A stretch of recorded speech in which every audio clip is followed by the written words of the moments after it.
Hello, my friends. Have you noticed today that the most popular topic about the housing market is how expensive it is right now? Oh my gosh, prices are going up, up, up. There's multiple offers. There aren't enough houses on the market for people to buy. And the final sales prices are often tens of thousands of dollars more than the list price was. Is now the right time to buy real estate, or is it too expensive? Should I wait?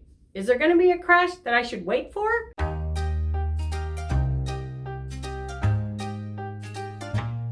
When is the right time to buy real estate?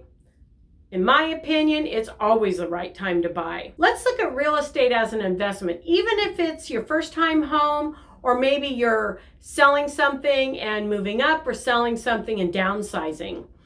It is an investment. Now, when we invest in the stock market, every financial advisor is going to tell you we have to do it for the long haul. Stock market's always doing this, always. So is the housing market. When we look at our statistics over sales, it's always doing this, but it's gone up.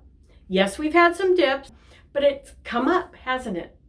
Your real estate, that's typically something you're going to hold for a long time. Now let's think about buying a truck. You want to get the great big shiny truck with the big wheels and the king cabs. The price tag on those trucks is about $50,000, $60,000 at least. But most of the time people look at the price tag and go, and then they immediately jump to, how much is the payment and can I afford that payment every month? Well, when you're buying a house, I would encourage you to look less at the price tag and more at the monthly payments. Let's see if you can afford the monthly payment. Compare it to your rent or compare it to your current mortgage payment. And let's see how much you can afford.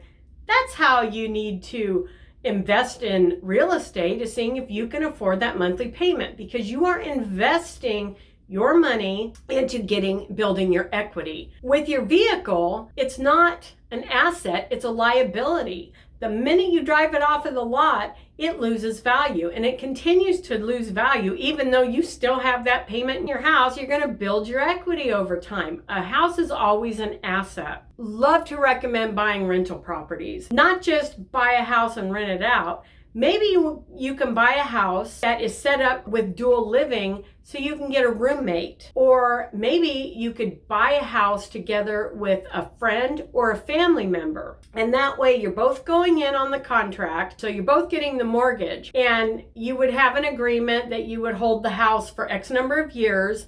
And then at the end of that term, you can continue living together, or you can agree to sell the house, or maybe one person's going to buy the other person out. However that works for you, but that's an option. And here's my favorite, buy a duplex. Did you know that with FHA, you can qualify to buy up to a 4-unit multiplex as long as you are owner occupied? Here's the great thing. If you're an investor, you're buying a multi-unit, you have to put down 25% for your down payment if you're not going to live there. If you're going to live there, you only have to put down, with FHA, 3.5%. You can put 3 to 5% down with conventional, as long as you're owner occupied. Let's talk about a duplex. That's where you're going to start. Buy a duplex. You live in one side and the other side you're renting out. Yes, I know your price tag is a little higher, but when you're qualifying for the loan, the lender counts 75% of that current rental income as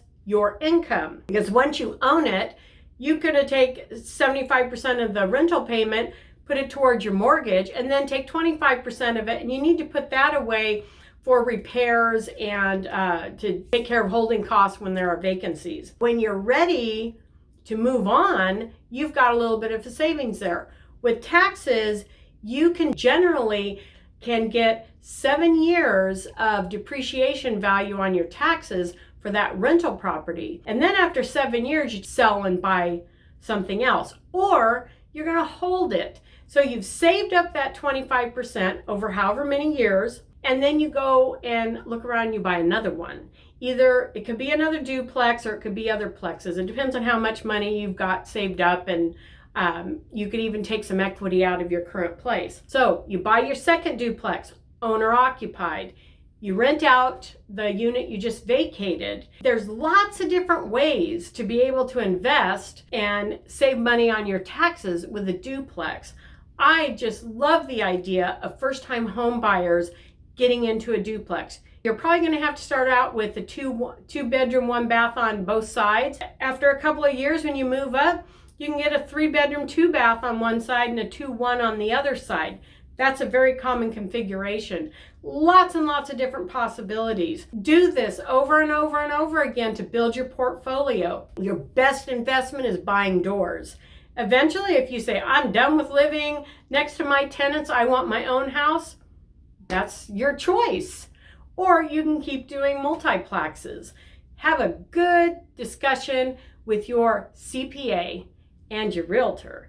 You want to make sure what you're doing makes sense for your financial situation. But real estate, remember, is a great investment. No matter what path you take, you should be earning the equity, not somebody else.